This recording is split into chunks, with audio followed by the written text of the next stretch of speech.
Rock to show up 2 months before the show to take things in a completely different direction. For better or worse, this is now the second year in a row that this has happened. Last year, it all worked out in the end. It gave us a much more exciting WrestleMania. I'm hoping for the same this year, especially since, let's be honest, I know we still have 8 weeks, but the road to Mania has been pretty dull so far. But that segment on Friday night with The Rock and Cody Rhodes was honestly one of the weirdest segments that I have ever seen in all my years of watching wrestling. Like, I've seen great promos, a lot of them from The Rock. I've seen bad promos. This was just fucking bizarre. And it wasn't the first time that Rock and Cody have shared the ring and it devolved into something very awkward. This was actually the second time that this has happened. But it was the only real interesting thing that happened on SmackDown. I thought the main event was solid, and there was a Kevin Owens video that was good. It was brief, but it was good. But outside of that, this was one of the worst SmackDowns that I have seen in years, even with Rock on the show. SmackDown has been awful. And so it was with great curiosity and excitement that I saw on Thursday, the breaking news, that The Rock would be appearing on Friday's episode from New Orleans. And when I realized where the show was taking place, I thought, well, this is probably tied into the announcement of next year's WrestleMania, because the chatter has been that Mania was coming back to the Big Easy. Yeah, there were rumors of there being another kickoff event very similar to the one they did in Las Vegas last year, and then that never happened. Rock said originally they were going to make the announcement at the Super Bowl, but there were a few hiccups, and it ended up not happening. He didn't say what those hiccups were. Yeah, the NFL said, you're not taking the shine away from our end. Could take that wrestling shit somewhere else. That's what happened.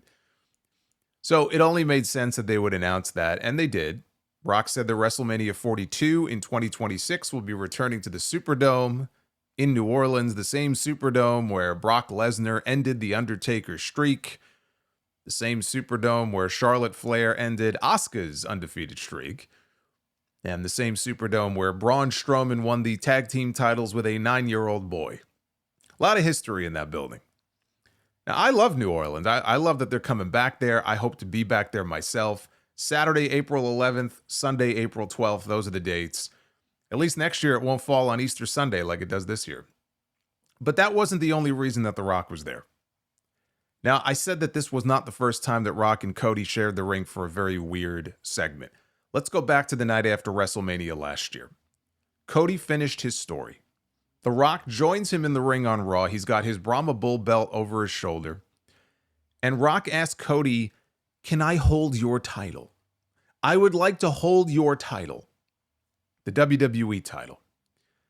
And Cody is weirded out by this and says, basically, I'll let you hold mine if you let me hold yours. And people think there's something wrong with me, that I said the other night that there were sexual undertones to that segment on Friday. And so they swap belts. And the crowd that night breaks out into a chant of, this is awkward. Yes. Yes, it was awkward. But Rock told Cody, your story with Roman Reigns is over, but our story has just begun. And everybody cheered because they assumed that we would be getting a match between them, probably at this year's WrestleMania. And Cody that night, he told him, you're my boss, right? You're on the board of TKO. You're my literal boss. But just remember, I'm the champion, which means I'm your champion, which is very interesting given what Rock said on Friday about wanting Cody to be his champion. They already established last year that Cody is Rock's champion. Rock said, you are my champion. And there's one more thing, and he pulled out a Rolex watch that Cody had gifted him before their WrestleMania match, and he handed it back to Cody, and he said, don't you ever break my heart again. That was the last time that these two men shared a ring together. Okay, fast forward 6 months. The Rock returns after Cody and Roman's match against the Bloodline at Bad Blood. He stands on stage. He flashes the 1, 2, 3. He does the throat slash, and that's it. No follow-up, no nothing. Completely pointless outside of getting people talking, which I guess was the point, but it led to nothing. He wasn't seen again until New Year's Day. Raw debuts on Netflix. We get The Rock, but we get corporate Rock. We got Dwayne, the board member. who's breaking the fourth wall, and he's talking about how great business is and what a great relationship they have with Netflix. And Cody, my God, looks over at Cody in the front row. Cody's standing in the front row like he's a fucking fan. And he looks over at him and he's talking about what a great champion he is and what a great friendship the two of them have been able to forge. He's giving the man his flowers. He even shared some Terramana with him in the back, and people flipped out over that because it felt like they were killing dead any potential match between the two of them. Fast forward to SmackDown. Rock invites Cody Rhodes out to the ring. Rock gives him a hug, and he gives him a kiss. And again, he lavishes praise on this man. He talks about what a great champion he's been and how they've become great friends over the past year. Even our mothers have become friends, right? It's just one big love fest. But then he reminds Cody that he's a director on the board of TKO. TKO happens to own WWE. And that makes him the most powerful man in WWE, which of course is not true. But that's the story they're telling. And he says Cody is a great champion, but he wants him to be more than a great champion. He wants him to be his champion, which Rock already acknowledged last year on that post-Mania Raw that Cody was his champion. So I'm not sure what changed from then to now. Rock said he was talking about something bigger than just the WWE title. And then he started comparing Cody's Instagram followers to the number of followers that he has. You've got all these many millions of followers, but I've got 500 million, and that's what I want for you. And if Cody agrees to be his champion, he can make all of Cody's dreams come true. Even though Cody's dream already came true last year. He finished his story.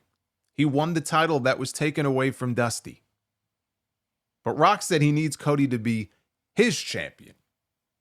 He doesn't offer any good reason why he needs Cody to be his champion, when he already established last year that Cody is in fact his champion, and he acknowledges how great of a job he's done. Like, he checks all the boxes. Talks about WWE's business has been booming under Cody, $5 billion Netflix deal, right? They got fucking new gate records being set every month, sellout crowds. But for some reason, he desperately needs this man to be his champion. He said Cody could be the one thing that Rock never had, his brother. And that last year it was supposed to be Rock and Roman for the title, and Cody fucked it all up, and then he ended up slapping The Rock on that road to WrestleMania. And so for all those reasons, he needs Cody to be his champion. None of that really makes any sense, but that's how he tried to explain it, as far as why he needs him to be his champion. And he gave Cody until the Elimination Chamber in Toronto next weekend to give him his answer. Go home, talk it over with your wife, and you give me your answer. Like they're running for office together, and he wants Cody to be his vice president. He wants him to be his running mate. You know what's scary about it, though? Honestly, one day I could see that. When Cody is done in the ring, I mean, I could easily see Cody getting into politics. Rock, of course, has said, I don't want to run for president. I got too many skeletons in my closet. But, people still talk about Rock, but one day he might run for president. It's scary, but I can envision a ticket one day of The Rock and Cody Rhodes legitimately running for office. That's what this felt like here. It felt like he was making the pitch to Cody to do just that. Go home, talk it over with your wife. Yes, because it's such a big life change from Cody, what he's already been doing on the road every single week, wrestling and doing media and Make-A-Wish and meet and greets and everything else that this guy does. Rock says the thing that he wants more than anything else in this world is that, and he's pointing at the WWE title over Cody's shoulder. And Cody's like, is that what this is all about? He goes, no, it's not about that. That's not what I want. Cody, I want your soul. There was a lot of mixed opinion online about this segment. Some people thought it sucked. Other people were throwing around the usual words like cook and cinema. That segment was cinema because, of all the things that it could potentially lead to, which I'll get into, and it could end up going in a very interesting direction. But no, this segment did not cook. And anyone who thinks that this was cinema has never seen a fucking movie in their entire life. If you took this scene, in context or not, and you put this in a movie, it would be Battlefield Earth level bad, okay? The wrestling bubble is real, folks, okay? It is a very real thing. I'm in it too, because I have to be, but I still try to keep my head outside of it a little bit so I can still get some, oxygen to my brain. Rock was trying to manipulate this man here in this segment, right? He reminded him about the power that he has. He's the board, he's on the board, he's the director, all to try to get him to be, his champion, whatever the hell that means, to attain a level of fame and fortune that one would think Cody already has, right? Yes, he's not, what Rock is in Hollywood, but he is the top guy in the company. He's the WWE champion. I guess that's not enough because, it's The Rock. And to The Rock, nothing is bigger than The Rock, as we all know. The segment itself was not good. Okay, it was meandering. Rock was out there repeating himself over and over again, which is a thing that he does in all of his promos now. And the crowd in New Orleans did not react all that much to any of this. Once he got the Superdome announcement out of the way, they were very excited for that. When Cody came out, they were loud. They liked Cody. They obviously like Rock and, him being back on the show. But after a while, they sounded bored and confused by a lot of this the longer it went. One thing that it did do is it added a big hook to the Elimination Chamber by letting you know that Rock is going to be on that show and Cody is going to be on that show. Adding Rock to the show is smart, right? It'll drum up even more interest in it. It should sell more tickets. Right now, they've got around 27,000 tickets out in the Rogers Center. Okay, that's the old Sky Dome. That building fits a hell of a lot more than 27,000. So this should help goose ticket sales a little bit. Where I think the story is going is Rock wanting Cody to be his corporate champion. I talked a little bit about this on Friday night in the review. Rock wants Cody to be his, quote unquote corporate champion.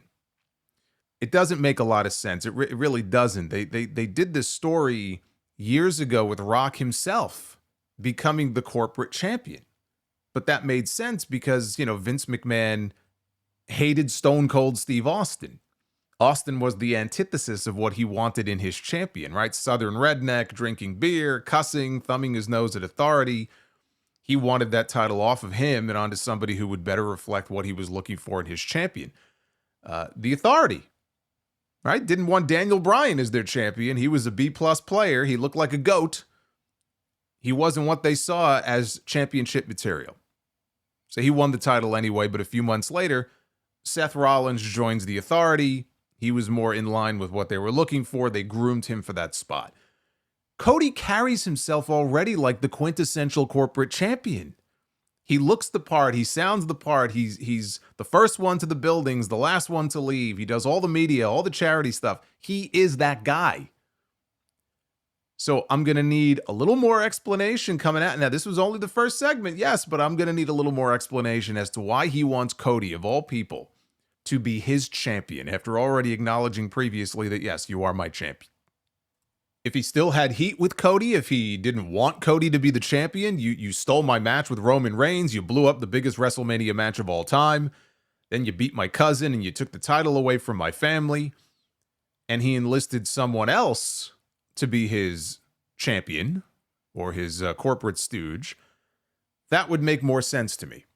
And that may be where things end up going when Cody ultimately gives his answer and says, no, I won't be your champion. It may be somebody else in that spot, and that's where I think this story could get very interesting. So I'm not saying this can't wind up being a really fun story, but this being, chapter 1, let's call it, or maybe chapter 2 if you consider last year chapter 1. Right now, I could only judge it by what we saw.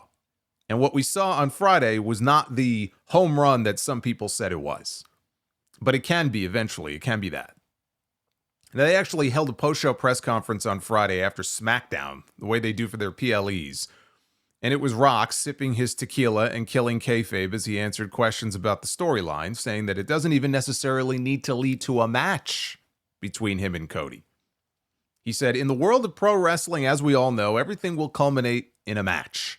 Whatever happens, it'll end up being in the ring. What I really love about this rare airspace that we've gotten to with this character of the final boss, it's like this white whale unicorn in that with the final boss in Cody Rhodes, it's not about the WWE title. It's not about having a match. It never has to culminate in a match. That's a really special place to be, I think, creatively, and just think character-wise and how much fun you can have. To be able to have a storyline and two characters who are very popular, to never have to get into the ring for a match, but yet still hold this really unique compelling, off-putting, kind of weird. He wants his soul. What does that mean? I love it. And then he said that he and Cody had a few tequilas after their segment. That's nice. He got to plug his tequila and his movie during that segment, by the way, on Friday. You can't rule out Rock against Cody down the road. Yes, he said it doesn't have to culminate in a match. That doesn't mean Rock and Cody is not going to happen at some point. It could very well still happen, but it's not happening this year. I don't think it is happening this year. It's not happening because we have an Elimination Chamber match coming up this Saturday, which was kind of lost in all the noise of this. John Cena is trying to get to WrestleMania to win his 17th World Championship. CM Punk is trying to get his very first WrestleMania main event. Drew McIntyre is in it. Seth Rollins is in it. Damian Priest is in it. Logan Paul is there. One of those 6 men will be challenging Cody for the title at WrestleMania. So let's take this one by one, okay? Is Cody Rhodes going to take The Rock up on his offer? I don't see it. I know people are infatuated with this idea that Cody is going to turn heel and we're going to get heel Cody. Cody is the man right now. It would be foolish to turn him heel. This isn't a John Cena situation where he's getting mixed reactions and they're sick of him being on top and being babyface for so many years, right? You got to turn heel, right? The fans have stuck with Cody. You know, and he's only been back for 2 years. The fans have stuck with this guy. They have not soured on him. They believe in him. They like him. There's no need to turn Cody Rhodes heel right now. And frankly, there are more compelling stories that you could tell with some of the names in the chamber ending up as Rock's, again, I'll call him corporate champion, however they want to describe it. But there's a lot more compelling names. John Cena. Now, I dismissed the idea in my review on Friday, but as I went back and forth with people later on in the stream that night, somebody pointed out that promo that he cut after the Royal Rumble where he declared for the Elimination Chamber because he didn't have to qualify. He said, I'd like to think with all my equity and, you know, me being who I am, I could just declare for the match. And I thought it was very odd how Cena argued in that speech that he gave, like what's best for business is for him to go to WrestleMania to win his 17th world title. It sounded very self-serving, which is out of character for the John Cena persona that we see on TV. But I've also pointed out to you how long this losing streak is that Cena has been on. The man has not won a singles match in like 7 years. He went to the Royal Rumble and he lost. He sees the chance to win number 17 slipping away. If he's feeling desperate enough, maybe we get heel Cena siding with his old rival for one last run before dropping the title back to Cody at SummerSlam. I still think it's unlikely that we get heel Cena during his retirement tour, but you can at least try to make sense out of it. It's basically the Steve Austin heel turn at WrestleMania 17, which didn't turn out too well for the company. Even Austin admits it was a mistake. But you wouldn't have that problem now, really, because Cena is not the guy anymore, right? Austin was the guy. He was still the guy. It was him and Rock, but Austin was the guy back then, right? Full-time, most popular babyface on the roster. John Cena, this is it. This is it. This is a retirement tour. I can't even call him part-time. He's less than part-time, right? I mean, soon he may be part-time, but so far, I mean, how many times you can count on fucking one hand in the last 3 years? How many times you've actually seen him?